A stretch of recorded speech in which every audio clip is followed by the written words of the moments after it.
His foul temper was legendary, and the end of his consulship had been mourned by none. "I wished to savour this delicious wine in the heat," Gracchus replied, raising the tip of his goblet in salute. "Ah, yes, from our vineyard on Chios," Publius replied expansively, referring to the Greek island that, since antiquity, had produced the best wines Roman silver could buy. One of the senators dutifully remarked on how lucky they were to be enjoying such a vintage, and Publius accepted the praise before sitting down in the centre of the room.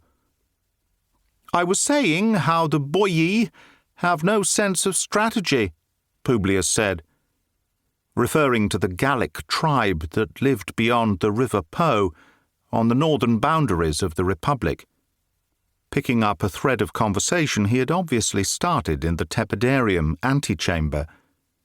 He spoke with authority, and again Gracchus felt the sting of jealousy.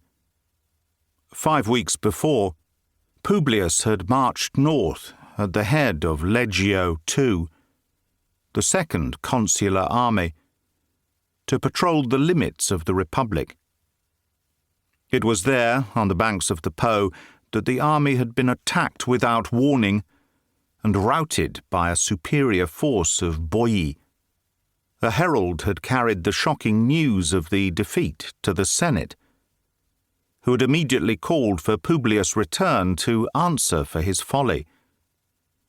However, in the meantime, the junior consul had audaciously rallied his army and pressed the Boii into a second confrontation, which he won in a swift and bloody battle.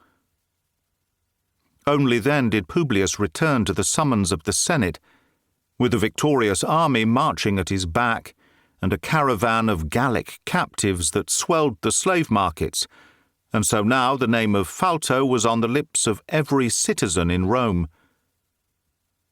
Gracchus tuned in and out of the discussion. A technique he had honed in the Senate chamber, which allowed him to think while ensuring he understood the context of what was being spoken, lest he be called upon to respond. Much as he despised the necessity of sitting through Publius' egocentric monologue, it was imperative, now more than ever, that he stay close to the junior consul.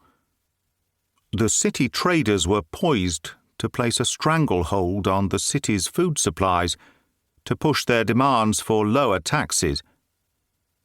There were already reports of panic buying.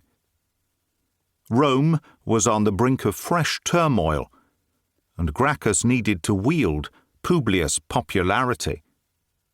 Ultimately, the traders would point to the Senate and Gracchus as the instigators of all their grievances.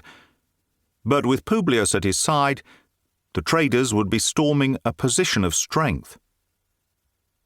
As Publius droned on, Gracchus cast a suspicious glance at the older brother, Quintus.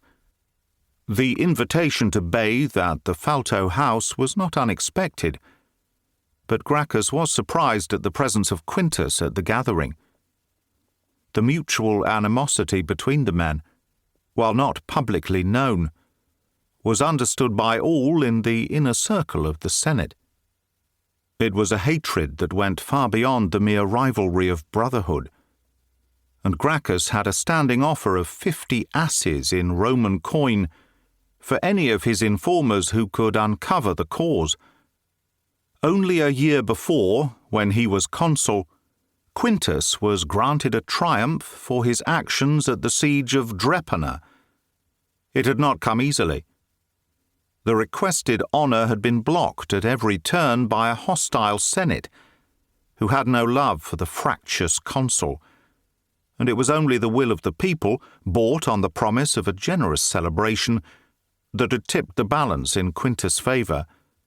Now there was a palpable threat that a triumph might be denied to the younger Publius by the same Senate members who were still offended at his disregard for their initial summons. Gracchus suspected that Quintus had come to help his brother navigate the problem, if only to protect